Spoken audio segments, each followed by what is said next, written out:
Keynote speaker is Dr. Gary Schwartz.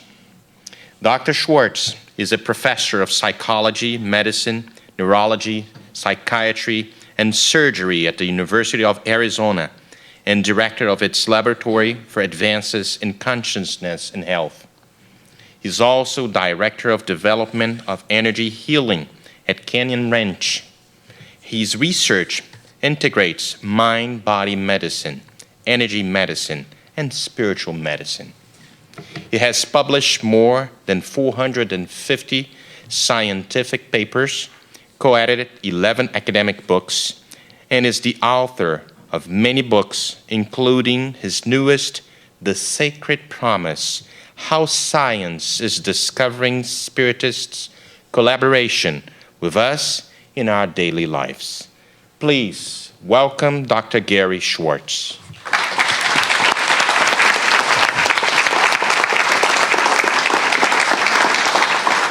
Thank you so much.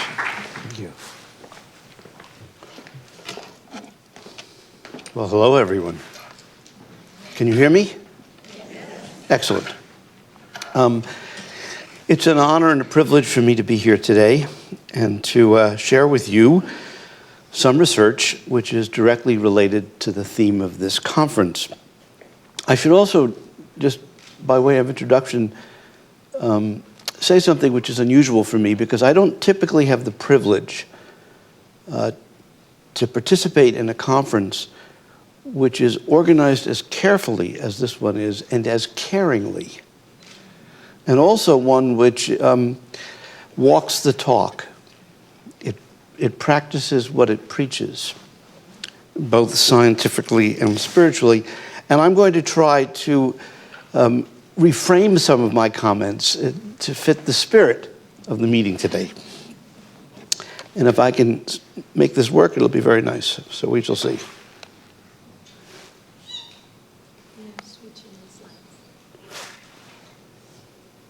It says next. Oh, it did? Oh, okay. I think we have the wrong... We are working on fixing that for you. Yes, you have the... I think that's my presentation on for tomorrow. But I will, I'll start with the following question. Part of the reason that I began doing research on the question, the scientific question of, is spirit real? And if so, can spirit play a meaningful role in our individual and collective lives? Partly began because of my research in energy and energy healing, where I published a book called The Energy Healing Experiments, there it is, which actually summarized almost 5 years of research, which was actually funded by NIH in a center that we had at the time called the Center for Frontiers Medicine in Biofield Science. And one of the things I observed was that when I asked very distinguished healers from all different persuasions, what percentage of what they did would they describe as, quote, intuitive? Meaning that they were not just following the procedures that they were taught, but they were being creative and open in the process. Virtually everyone said that more than 50% of what they did was intuitive. Now, what do they mean by that? Well, they meant, for example, that they would invite some sort of universal energy, some sort of intelligent energy, some sort of divine energy to come into them and through them that would work for the best and highest good. They would often report receiving assistance from deceased physicians or nurses or others, and would sometimes see them in the therapeutic context.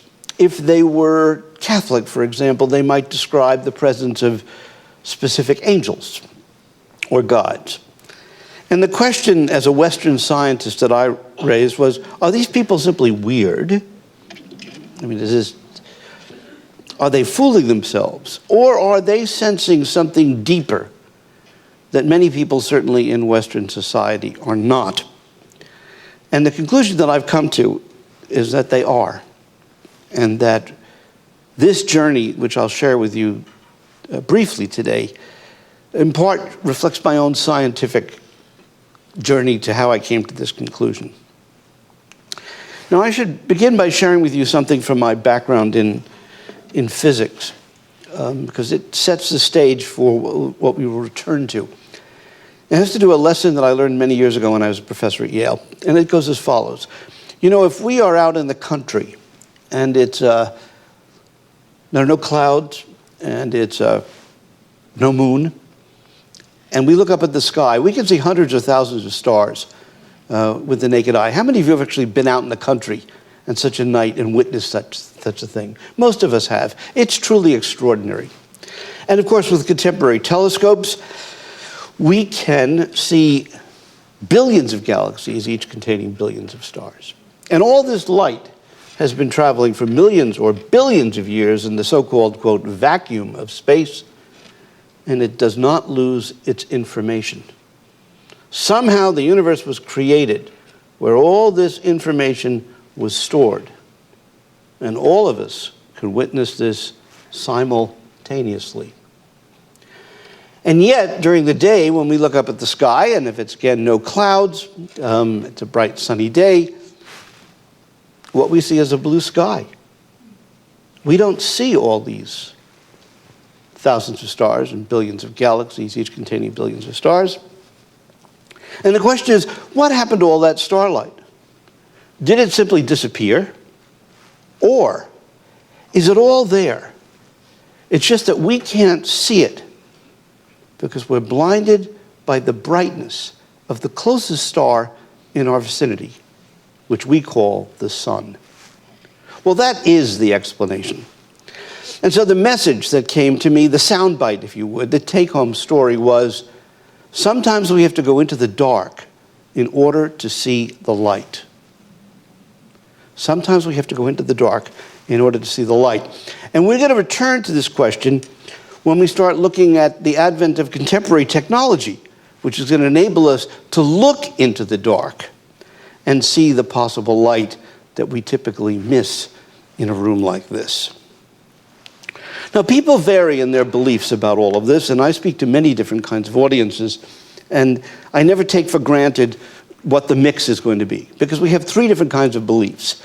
We have disbelief, which is, by the way, I was raised as in essentially an atheist home. It was ashes to ashes, dust to dust, case closed. That was also the scientific world in which I was raised. And then there's a second category, which is unsure, agnostic. We're not sure what we believe, and we want to learn more. And then there are people who believe, either because of their upbringing or because of personal experience.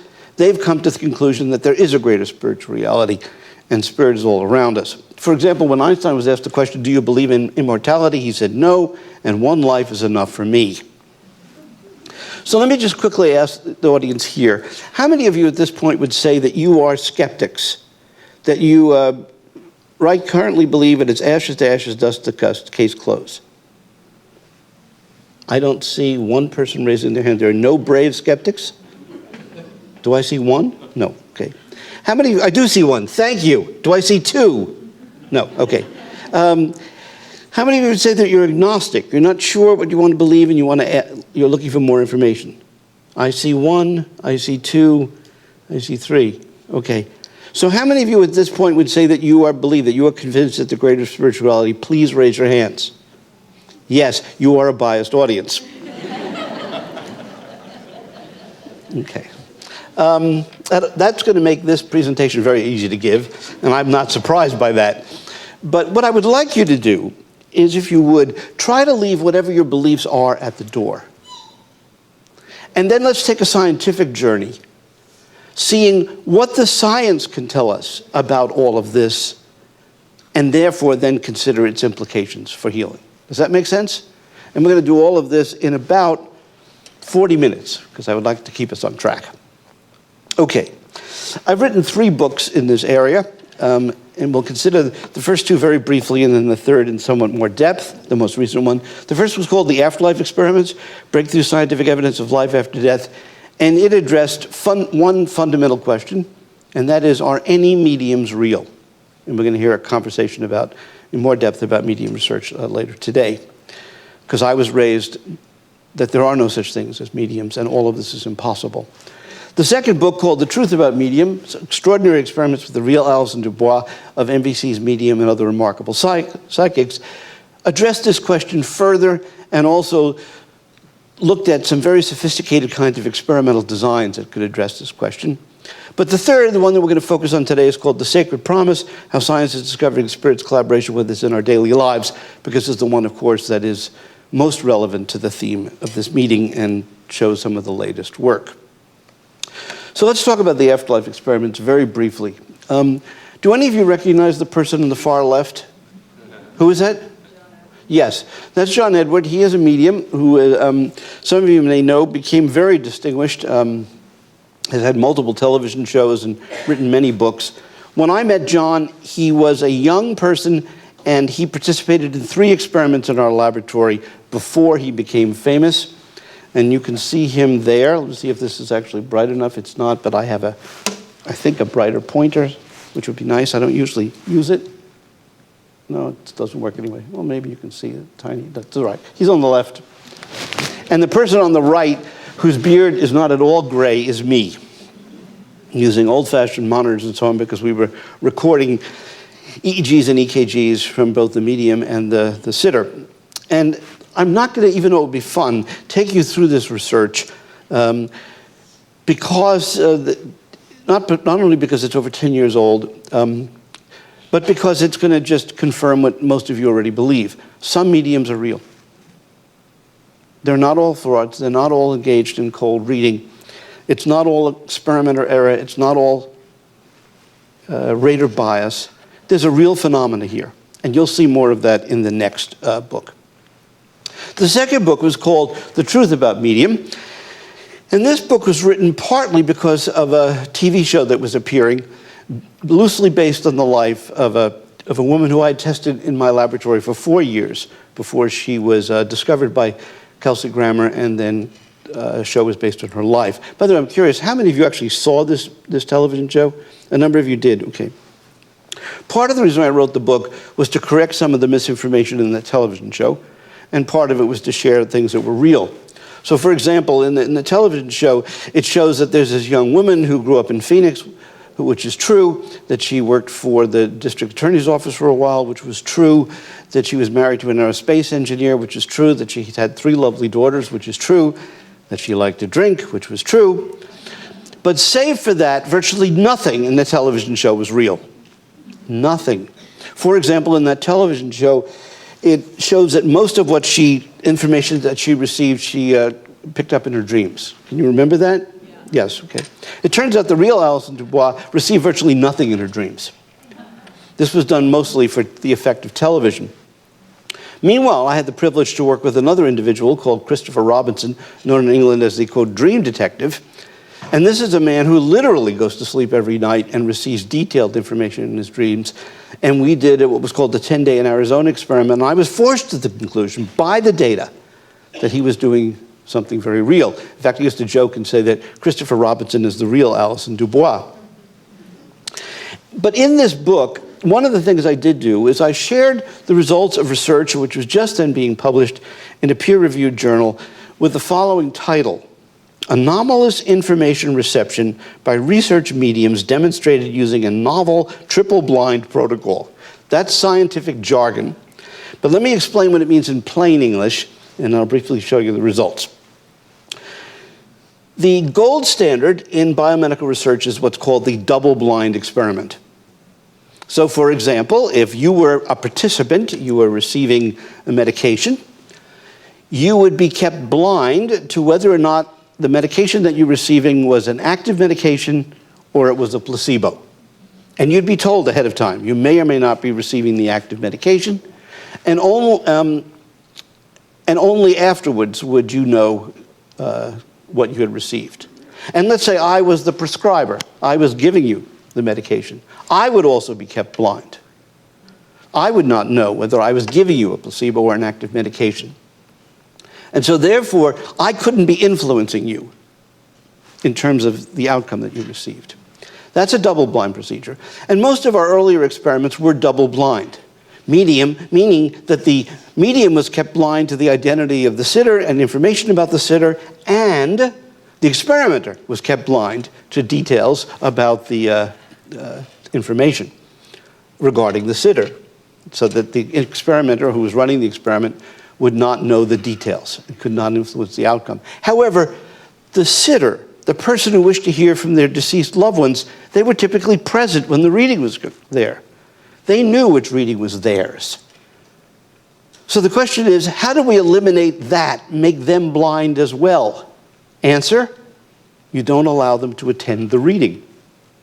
They're not present when the medium's actually attempting to gain the information. So what happens is the experimenter serves as a, quote, proxy sitter. And the way it would work, for example, is imagine that you are in this experiment, but you're not present when the reading takes place. And let's say one of you wish to hear from a deceased relative named John, and another one of you wishes to hear, let's say, from someone named Robert. Okay? And neither one of you know that the other one is participating in the experiment. The experimenter is then given the information of two names, John and Robert. That's all the information they have. You're not present, but what you do is in your mind, you request that your loved ones show up at the laboratory and participate in the research. The experimenter will then contact a given medium, now by telephone, which saves a lot of time and money and energy. And the experimenter will, let's say, call a medium. His name is Mary. And she said, okay, Mary, we're going to be doing the experiment now. And for the next 10 minutes, what I'd like you to do is to receive whatever information you can from somebody named John. How many deceased Johns do you think there are in the universe? A lot.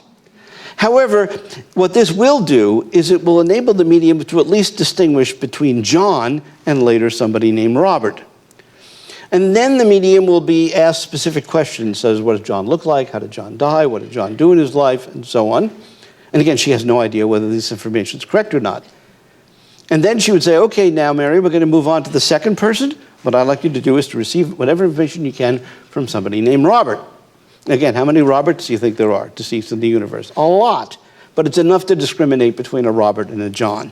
And then she would ask the same questions. Then, after that, all this information would be transcribed.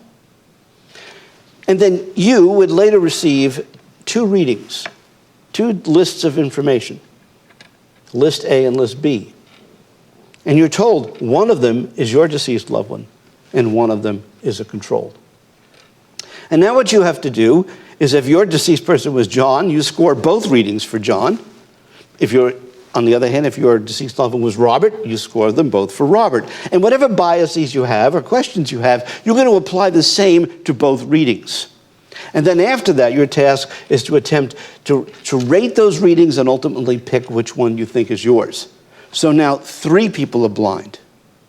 The medium's blind, the experimenter's blind, and now the sitter is blind. Hence, triple blind. Does it make sense? Okay. All of that is expressed in the following slide, which of course is very complicated, but don't worry about that. So the question is, what were the results? And in fact, what you can see, if the reading was the intended reading, which is the one on the left, you can see it's higher than the one on the right, the control. Ratings 0, 1, and 2 essentially were that I can't tell which is which, and I'm going to say it's chance. Ratings of 3 and above were, this sounds like my loved one, and then it turns out, as you can see, to be correct. And if you actually, there were 8 different mediums, by the way, in this experiment, and this ranks them from the biggest effect to the smallest effect. And you'll see that 3 of them showed very large effects, 2 of them showed moderate effects, or a small effect, 2 showed no effects, and none of them showed a reverse. Clearly a reliable result. And so we were forced to the conclusion that some mediums are real, that you can do this under extraordinarily controlled circumstances. My former postdoctoral fellow has now finished a quintuple blinded experiment, and she's gotten the same kind of results. But does this prove that the mediums are talking to spirit? No. All it tells us is that they're getting some sort of accurate information by some means. And the question is, how do we ever know where they're getting the information from? And to tell you the truth, I was stymied. I didn't know what to do. And then a series of events occurred in my personal life, which I approached as a scientist, and then I brought into the laboratory using contemporary technology, which then ultimately led to the conclusion that at least some of these mediums were getting some of this information directly from spirit. And I want to now take you through how I came to this conclusion. And you tell me, hopefully, whether you would come to the same conclusion or not. So let's take the first person on the left. Her name is Susie Smith. By the way, has anybody heard of Susie Smith? No, okay. I'm curious, by the way, how many of you read the book, The Sacred Promise? Anyone? Okay. This will be all new to you, which is fun. Susie was a woman, when I met her, she was in her mid-80s. She had published, at that point, 29 books in the field of parapsychology and life after death. Susie's story, briefly, was that she had been a journalist, a skeptic, who in her early 40s, and she was not married, her mother passed away. And she was very close to her mother, but she just assumed that it was ashes to ashes, dust to dust, case closed. And then a few years later, she chanced upon a book called The Unobstructed Universe by E.B. White. Some of you may have heard about this book, which then opened her mind to the possibility of life after death. And as she was walking, she was in Salt Lake City at the time, with her little dachshund named Junior. She asked in her head, she said, "Mother," she said, "if you're here, could you somehow give me a sign?"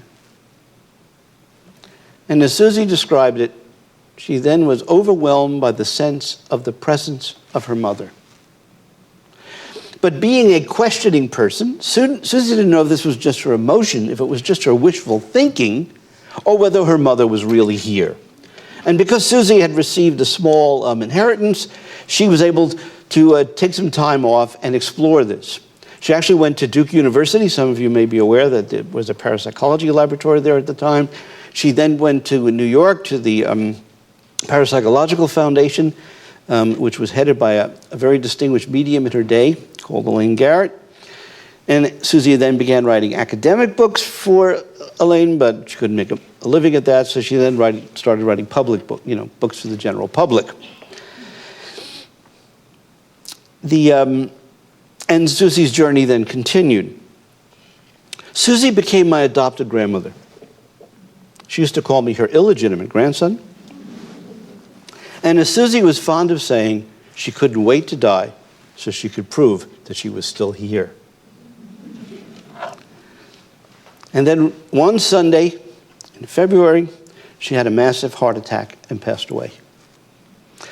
And all of a sudden, now I, instead of merely being a scientist witnessing other people grieving their loved ones and observing them in research, there was now someone that I had loved who had now passed away since the research had begun.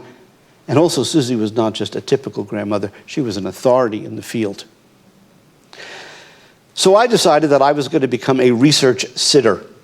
I was now going to sit in the chair and see what was going on. And I did multiple readings with multiple mediums under blinded conditions, and these readings were extraordinary, and I wrote about them, about some of these, in the Truth About Medium book. But despite all that information, did that prove that Susie was still here? No. It was consistent with the hypothesis. Meanwhile, I'm wondering, boy, if Susie's still here, she's probably pretty frustrated, because her adopted grandson, the skeptical scientist, is still questioning whether all of this work is for her, is for naught or not. I had no idea how she could prove this to me. And then strange things began to happen. About a month after she passed, I received an email from a medium who in the book I called Joan, then an unknown medium. Joan, at that time, she was a housewife. She worked at a bank. She had a young son, happily married. But she had been psychic ever since she was a young child. And she emails me to tell me, she said, "Dr. Schwartz," she said, "please apologize. I don't mean to bother you," she says, "but there's this deceased woman, older woman, who's been hanging around my house, saying that her name is Susie, and she has messages for you. Now, I receive strange emails from time to time, but this one was really interesting. I said, could it be that Susie was actually showing up in the home of an unknown medium? In scientific parlance, this is called a drop-in. It's a technical term in medium research. So I emailed her back, and I said, thank you, Joan, for emailing me. I said, of course, I do not know whether this information is accurate or not, or whether it is Susie, but if you'd like, you can email me and share with me this information, and then I'll score it, and we'll see how much of this is accurate. So she did. She was brave enough to do this. And as I looked at this information, I discovered there were two kinds of information. One which I'll call watching over information, which is where Susie would be describing things that were going on in my current life. And then other kinds of information I would call warnings, be they positive or negative, about things that were going to happen in the future. And I said, could this really be Susie? Now, I've been practicing science now for almost 40 years. I have a disease called science. I can't help but when I hear somebody tell me something, I immediately translate their belief or their claim into a question. The question then becomes a hypothesis. A hypothesis then becomes operationalized, turned into an experimental design, and then I want to do an experiment. So what I do is I apply this in my personal life. I call it self-science. So what I did was I proposed to Joan that we do the following experiment. That on Monday through Fridays, 5 days a week, since Susie was allegedly hanging around, that Joan could ask Susie two questions. Number one, what did Susie see having happened to me in the previous 24 hours? Because I can sort of remember what I've done in the past 24 hours. And then secondly, what does Susie see happening to me in the next 24 hours? Then she would email me this information, and then I would, later in the day, score it, just like we scored all of this kind of data, and we would see what fit, what was unclear, and what was clearly in error. We would do this 5 days a week, Monday through Friday, and take the weekends off. It's going to be important. She said, sure, I'm game. So it's Sunday night. The first email is going to arrive on Monday. I'm saying, Susie, are you really here? Are you really watching over me? Remember, the lights are on. One of my colleagues recently referred to me as the Helen Keller of afterlife research.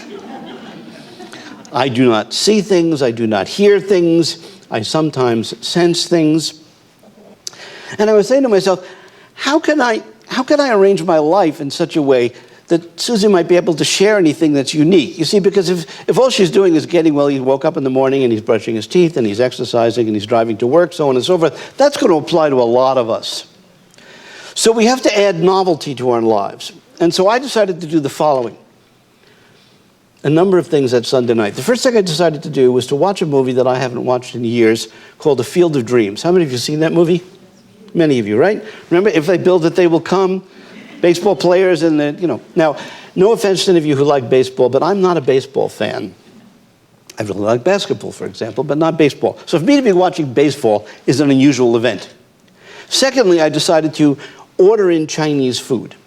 Now, in those days, I was single, and I did not eat Chinese food at home. I would eat Chinese food in a restaurant. I would typically order in Italian food. But that night, I had Chinese food delivered. The third thing I did, which is very novel, I never did it before, I never did it again, and I don't recommend it. What I decided to do was to watch the movie lying down in bed, eating Chinese food with chopsticks. It is messy. So that's what I did. The next afternoon, when I went to my email, there was an email from Joan, the first one. And midway through the email, she says, Susie's showing me something about baseball. That you were watching baseball last night. Now, by this point, I have witnessed many hundreds of research readings. Mediums don't typically mention baseball, nor do I watch baseball. Check. Then she says, Susie's showing me that you're eating some sort of foreign food, she says, foreign food. But Italian food, of course, is foreign, although you could say Chinese food is more foreign, so I just made that as a question mark. And then she said, she says, Susie's not showing me that you're eating in the kitchen. She says, she's not showing me that you're eating in the dining room. She says, I don't understand this. But she says, Susie is showing me that you're eating this reclining. I said, Well, we did this 5 days a week, Monday through Friday, for approximately 10 weeks. And Joan's average accuracy was over 80%. I looked for hidden video cameras. She seemed to be the real deal. But was this proof of life after death? No. All it proved was that Joan was psychic, that she was getting information. And I had no idea how Susie could possibly prove to me if this was really heard. And then the really strange thing happened. Are you sitting down? You're supposed to say yes. Okay. I was on the East Coast traveling. In those days when I would travel, of course, I wouldn't tell Joan where I was going to see whether novel information would show up or not. And on a Saturday morning, I was being driven to the home of a family, elderly people who were Holocaust survivors. And their younger daughter, who was actually in her late 40s, had recently died of a brain cancer. And her older sister, the one who had asked me to visit with the parents, asked me if I would come talk to her parents and tell her about the research I was doing, because maybe it would give them some hope. And as we were driving in the car, the older sister was telling me just a little bit about her sister. And she said, Gary, she said, boy, she says, I wish that my parents and I could have a convincing reading with a credible medium that would really help us believe that she was here. Meanwhile, I'm thinking to myself, I've been receiving readings 5 days a week for free from a woman I had yet to meet physically, who was giving me all this accurate information. And I was just wishing that this family could have such an experience. I was feeling guilty. But of course I couldn't say anything. Well, the next morning, it was a Sunday. I checked my email. There's an email from Joan. Now remember, she would email me in those days Monday through Fridays and not on the weekend. So why had she emailed me? She says, Dear Gary, she says, please forgive me. I apologize for writing you this weekend, but something unusual has happened and I need to, and I've been instructed to send you this information. She said, I was driving in the car yesterday, which was Saturday, parenthetically around the same time that I was driving in the car. And she says, Susie shows up in my car with another person. Now, I don't know about you. How many of you, by the way, are mediums or see spirit? Anybody? A few? Okay. Well, you can imagine it must be a little bit distracting to have not one, but two formerly physical people, as I now refer to them, show up in your car. Well, Joan did the right thing. She pulled over to the side of the road, asked Susie what she wanted, and Susie said, I brought along this other person, and it's important you do a reading immediately. Joan was kind enough and did so, wrote detailed notes about this. She said, now I don't know what I'm supposed to do. She says, email this information to Gary. He'll know what to do about this. So she did. So now I've got this strange email. I'm saying, who could this woman be? And then it hit me, was it possible that this was the sister of the family that we were seeing? Because Susie's supposedly watching over me. I'm thinking about Susie, lamenting the fact and wishing that this family could have an experience. Meanwhile, this woman is talking about her sister in the car. Susie and the sister meet each other. Susie gets the idea that I'm going to bring this person, because I've got a medium was open to me, and get a reading. Of course, I never heard about this before. I said, how am I going to find out? There's only one way. I'm going to have to call this sister and read her this information and get her to score it. But how am I going to explain this? Well, I finally mustered the courage, and I did. I told her I never received an email like this before, and would she be willing to score this and see whether it fit her sister? So she did. And much to my amazement, after about an hour of the detailed scoring, the information was over 80% accurate. But there was one particular item which was the tipping point for me. Midway through the reading, Joan writes, this woman is showing me something about an eagle. She's saying an eagle is very important in her life and to her family, and to make sure that the family hears this. I'm saying eagle? Again, I've witnessed hundreds and hundreds of readings. Mediums don't talk about eagles. Meanwhile, the sister on the other end of the phone is sobbing. Why? Turns out her younger sister loved eagles. She had a passion for eagles. She collected paintings of eagles and statues of eagles. And at the memorial service, instead of putting her ashes up at the altar, instead they put one of her favorite French glass carvings of an eagle. They played the song "Fly Like an Eagle." And later the family actually sent me a videotape of the service so I could see this. Meanwhile, I'm thinking to myself, one deceased person can bring another deceased person under controlled conditions to a medium? That's an interesting research paradigm. And what was born was what I called the double deceased paradigm. Now, the question was, how am I going to bring this into my university and explain this to human subject committees when these people are so skeptical about all of this anyway? I figured, well, I better collect some more data. So I did so in my personal life. For example, a physician and his wife contacted me. Both of them had had a number of loved ones pass away in a few-year period, and they were having some unusual things taking place in their house. And they wanted to know if there's any way to determine scientifically whether this involved one of the more of their deceased loved ones. And I said, one of the ways that we could do this is to test something that I'm exploring with. And this is to invite one deceased person to bring your deceased relative to a medium under controlled conditions. And they said, gee, let's try that. So I then invited Susie in my head to bring this family, which I knew next to nothing about, deceased loved ones, to this medium. I then emailed her. At this point, we were not doing it every single day. And I said, dear Joan, I said, I met a family. I didn't say who or where, who have deceased loved ones, didn't say any details. I said, Susie's going to bring them to you. Would you be willing to listen to Susie and do readings for these people and email it to me? And then what I'll do is email it to the family and have them score it. She agreed. Sent a blind CC to the physician and his wife. 24 hours later or so, I received this long email, which I then pass on to the family. Physician writes me back. And it was a subject heading I never forgot. And it reads, Gary, Joan is amazing. She's more accurate than my tax accountant. Scouts on her. We ended up doing a multi-center, double-blind, double-deceased paradigm experiment. And we got positive results. Now, doesn't that sound more like you have active spirit involvement? Absolutely. But is it proof? No. It's very strong. But the scientist is still going to question it. And I said, how am I going to ever convince anybody else, including myself, that it's really Susie or these other people involved?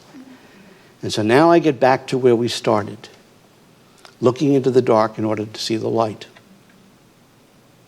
Almost every real medium that I've ever worked with has told me that what they do is they sense the energy of spirit. How many of you, by the way, entertain that hypothesis? They're picking up somehow the energy. And that there really is an energy, and that it's really there. And I began to wonder, well, gee, if there really is an energy here, and if some people can literally see spirit, is there something to be detected if we had appropriately responsive equipment? And new technology was beginning to become apparent, one of which, by the way, is this device on the right. It's called a silicon photomultiplier system. It's only actually an inch and a half cubed. You can see the circuitry is all attached. It's cooled to minus 22 degrees centigrade. It detects single photons of light in the pitch black. Super sensitive and super stable. A single sensor costs $2,500. The software is not user-friendly. But I wondered, could we adapt this technology and then put it literally within a box, within a box, within a box, and then invite specific spirits on specific trials to go into this chamber, and could we detect the presence of their alleged photons? I'm not talking ghost hunter here. Okay.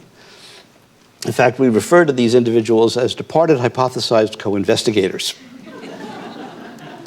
So we began to do this research.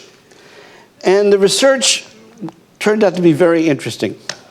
So let me give you the very first experiment.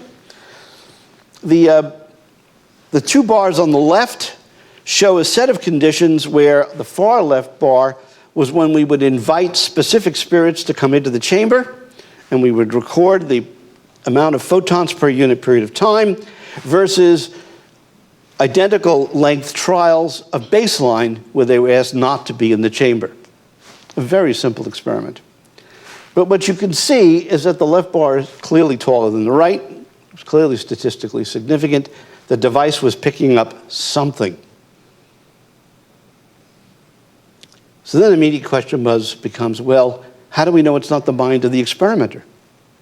Because the experimenter knows what the trials are, is running the equipment, is inviting them to go into the chamber. So then what we did was we ran a second set of trials. You can see those are the middle bars. And now what we asked to do is we asked the experimenter to try to put his mind into the chamber. So he knew what was a real trial and what was a controlled trial. And now he's going to try to project his mind into the chamber. And you can see the left bar is when he's trying to do it. The right bar is the baseline, new set of baseline trials. You'll see there was no effect. The third set of bars is when we literally asked the spirit to go out of the whole laboratory versus, again, controls. And if anything, it was slightly in the reverse direction. Here's another set of experiments. We had two separate spirits, one called Sophia, one called Harry, separate set of trials for these individuals. And you can see in each case, the effects were significantly greater during the intention trials when they were invited into the chamber versus baseline controls. After the third set of experiments, I submitted it to a journal that was open to this kind of research. And by the way, very few journals are. No matter how sophisticated your experimental designs are, they say that the content is not appropriate to their particular journals. And it would ultimately went through the peer review process and was accepted for publication. Pretty extraordinary. But is this proof? Well, the problem is that the experimenter is still present in the room. The experimenter still knows when the trials are taking place. How are we going to get rid of the experimenter? And then the following logic came to me. And that was get rid of the experimenter. How do we do that? Well, what we do is we have a computer programmed to run the entire experiment when nobody is there. And we used even more sophisticated equipment, a super cool low-light CCD camera system, which is here, and I won't take the time because we're running out of time. This is the software system that was used to run this. Again, the details are not important. But the critical thing is here's the way it would work. At 4 o'clock, the experimenter, my then research assistant, would, with a prescribed script, read out loud and say, okay, so Sophia and Susie, for example, this evening, please come to the laboratory and follow the instructions on the screen because we're going to run another experiment. He would then start the computer program up, leave the laboratory. At 11 o'clock, the computer would come to life, and then the computer would pick a random number to determine when the experiment would actually begin. So not only was no human being present, but also no human being knew exactly when the experiment was begin. So let's say the experiment began at midnight.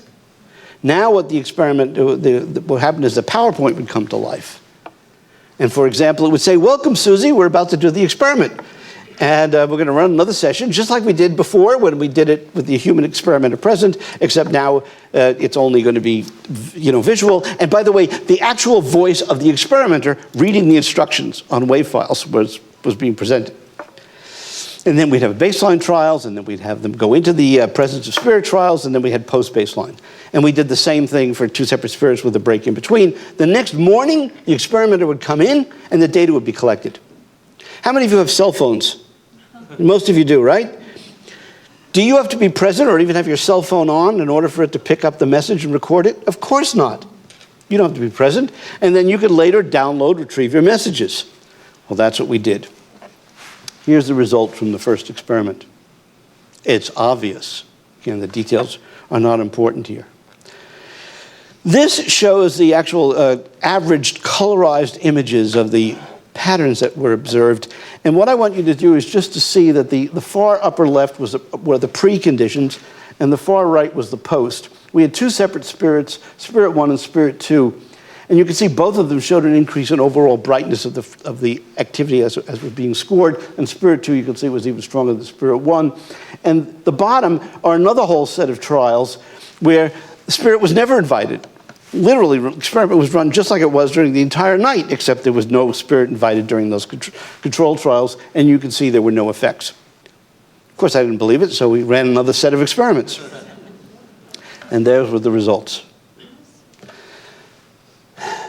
We then submitted it to a journal, and it was finally accepted for publication. Now, how do we explain that?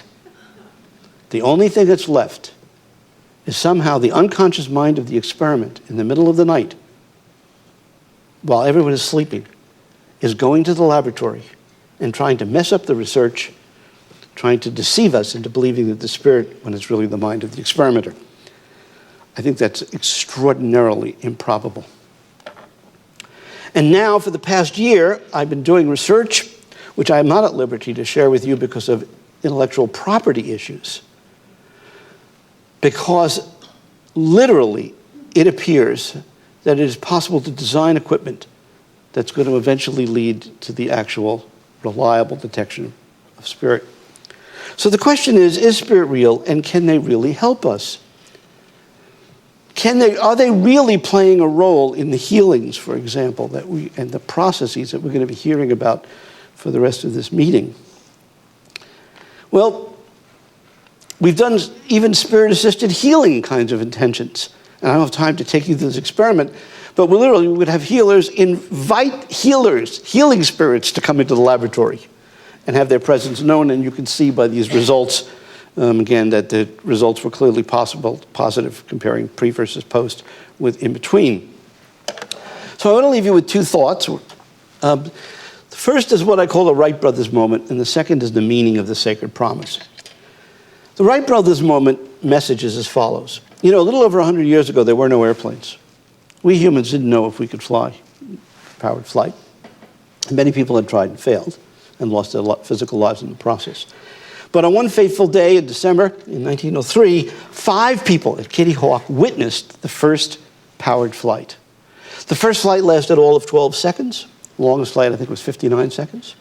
The next day, they tried and failed because they needed a minimum breeze to get the plane off. The third day, it then appeared. And although newspaper reports indicated that what they had been observed and so on, and photographs were taken, took a couple of years before anybody seriously believed this. I want you to imagine the following. We are all at Kitty Hawk. It is 1903. There's none of these lights, none of these projectors, no cell phones, none of this. No airplanes. Could we have imagined then that within a few short generations there'd be these gigantic machines traveling hundreds of miles an hour, carrying hundreds of people at speeds far greater than any animal had ever flown or ridden, and that these machines that would be flying 24/7? Do you realize that now, every second, somewhere on the planet, a plane is taking off or landing? Could we have imagined that these planes would be extraordinarily safe? I think it was over 74 million people flew last year. Could we have imagined that there'd be a brief period of time where you could get a good meal on a plane? Could we have imagined that radio would be invented, and then television would be invented, and then Game Boys would be invented, and noise-canceling headphones would be invented, and then ultimately the World Wide Web would come to airplanes, and most amazingly of all of us would take this for granted. Could we have imagined that 110 years ago? I couldn't have. Well, I think the same thing is happening now. I think we're entering another Wright brothers moment. Because the truth is, the few people who now know about the research that we're doing, and in a few other laboratories around the world, those people who know, it's no longer a question, is spirit real? And can spirit play a role in our lives, even with this technology? The question is, what can it become? Do we have the courage and the imagination to take it to the next level? For example, I envision a day that we're going to go from the cell phone through the smartphone to what I call the soul phone. And literally, you're going to be able to dial someone that you want to speak to, and they can choose to take the call or not. You're not bothering them, just like you can call people or text message them, that people don't have to return your call. That we are going to take for granted that the greater spiritual reality exists and that we can be in contact with it to the extent that we choose. And then it's going to be our wisdom in terms of who we contact and for why. And that has to do with technology, and we're doing this kind of research right now. But finally, it's the sacred promise. We're almost done.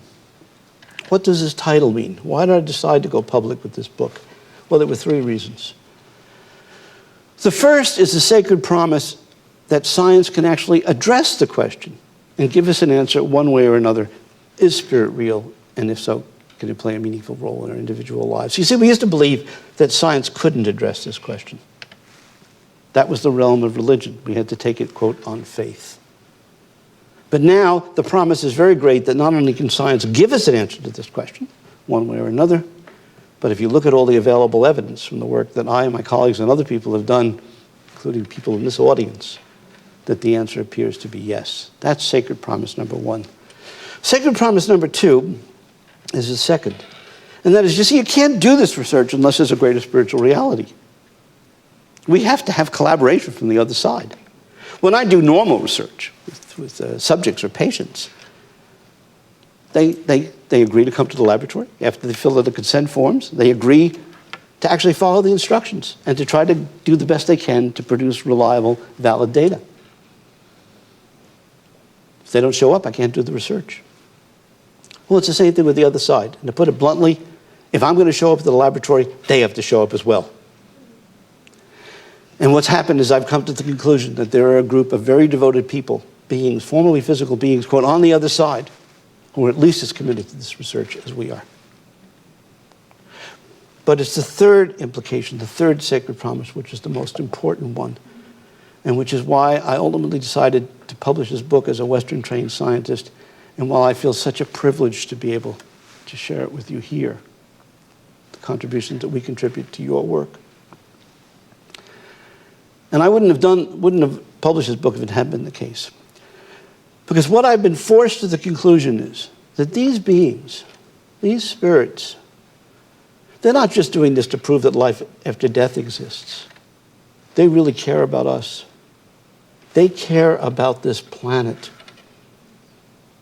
And they are here to help us if we're willing and able to listen to them. You see, I was raised to believe that we live in a spiritless universe. The vacuum is, quote, empty. The problems that we face are our own, to be solved by us, and after we die, it doesn't matter anyway. It's all over. That's how I was raised. But what if, instead of living in a spiritless universe, we live in a spirit-full universe? The vacuum is not empty.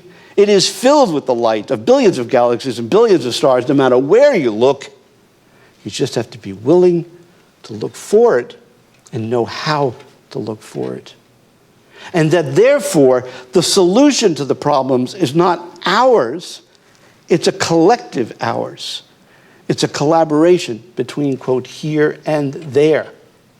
And that we have to expand our vision of reality, just like Einstein said we need to go beyond Newtonian physics to a broader physics, and now they're going beyond him. That's the biggest promise, and we're almost there. So the question is, can we honor the living presence of people who care about us? This slide I decided to keep. These are 6 people who were murdered in Tucson in January 2011. Some of you may be aware of this. Anybody recognize the people down below? Who is that? Gabby Given and her husband, Mark Kelly.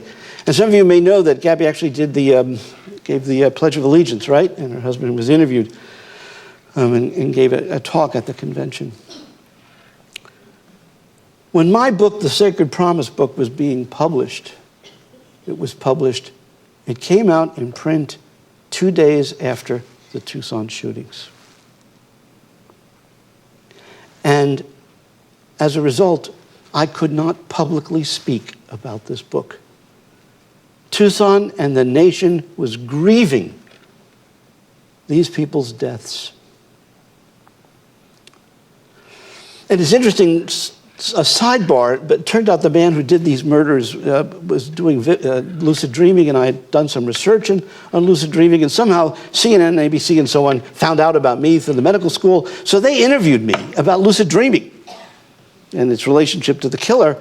And so I was on the national news for this, and at no time could I mention this book. And then there was this major event at one of the stadiums at the University of Arizona. President Obama was there and so on. And comment was raised. He said, he said, it was this little girl who had passed away. And he said he hoped that there were puddles in heaven, because this little girl used to like to walk in puddles. And he said he felt that we had a responsibility to make them proud. And it was treated as if it was a metaphor, as if they weren't there. But if there really is a living presence, then they were there witnessing this. It's just most of us weren't hearing it, weren't acknowledging it. Part of the transformation of consciousness, and you are going to be critical in this, because you're bringing it to healing, is that if all of this is true, and most of you believe that this is true, it's so much bigger revolution in our thinking than, for example, the Copernican revolution. That's child's play. Talk about paradigm change. These ideas are as old can be, and yet they're absolutely transformative. And I look to the Spiritist associations to carry the torch for this, because you people know, and you people are fostering this. And you give me hope, you give me inspiration to continue. So as we profit greatly from and enjoy all of the knowledge we're going to receive over the next 2 days, I'd like to leave you with the last thought, and that is, may the unseen forces be with you, and may we be potentially conscious of their contributions, including Mr. Kardak and all of the individuals that were shown in that video, and many more, who are enabling all of this and more to be possible. Thank you, and bless you.